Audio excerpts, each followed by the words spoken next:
ملګرو دا کس چې دی نو د دنیا د ټول نه غټ سپګن دی. دی یو سوچ وکړو چې زه په دنیا کې یو داسې کار وکړم چې زه دا دنیا حیرانه کړم. خو دی به چې کوم کار کاوه که نه نو هغه به چې نورو خلکو مخکې کړی او خو دا هم ډېر زیات حیران او ډېر زیات پریشانه شوی و چې زه یو داسې کار وکړم که نه چې زه دا دنیا حیرانه کړم. دی به چې کوم کار وکړو ملګرو نو دا به کله په یوټیوب ته ورغی نو هغه کار به دې نه خلکو مخکې کړی او مخکې په هغه کې کامیاب شو.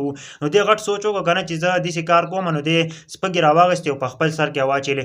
په خپل سر کې چې سپږې واچولې که نه نو دی د دنیا نه یو غټ ریکارډ جوړ کړو که نه چې دنیا یو غټ سپګن ته جوړ شو. ملګرو دا سر ولا راګمنځي او په لکونو په کروڑونو چې کوم سپګې دي نو هغه پکې دي او دا ډېر زیاته دنیا حیرانه کړه چې په دنیا کې یو غټ سپګن جوړ شو.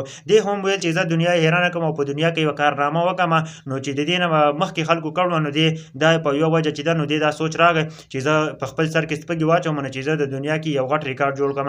نو دا په دنیا کې یو غټ سپګن دی چې کنه چې دی یو خپل چې دی نو یو خپل سوچ کړی او په خپل سوچ باندې دا کامیاب شو. نن چې دا نو په دنیا کې دا یو غټ سپګن دی او دنیا حیرانه کړه. خو دنیا د ټول نه غټ سپګن دی صرف په دې وجه باندې چې دی ویل چې زه په دنیا کې یو غټه کارنامه وکړم. نو نن دی یو کارنامه وکړله او په دنیا کې چې دی نو په خپل سر کې سپږې واچولې او په لکونو په کروڑونو سپږې دي چې دی په سر کې اوس دي. تاسو کتلی شئ ملګرو ریسیټ چې تاسو دا ویډیو ښکاري نو دی هلک چې دا نو نن هغه خپل منزل ته ورسېدو. دی ویل چې زه یوه کارنامه کوم او په سر کې سپږې واچولې او په کروڑونو په لکونو سپږې اوس په سر کې دي.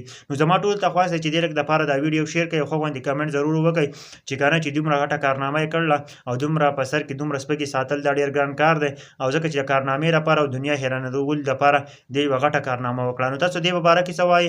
ټولو ته مې خواست دی چې ضرور شیر کړئ د نورو ملګرو سره چې زمونږ د نورو ملګرو سره هم ورسي چې دوی ته پته ولګي چې په دنیا کې هم د یو داسې غټ ریکارډ جوړ کړو. تاسو به هم وایئ چې که نه دا یو فضول کار دی خو دی خو په دنیا کې یو غټ ریکارډ جوړ کړو خلک یې حیران کړو.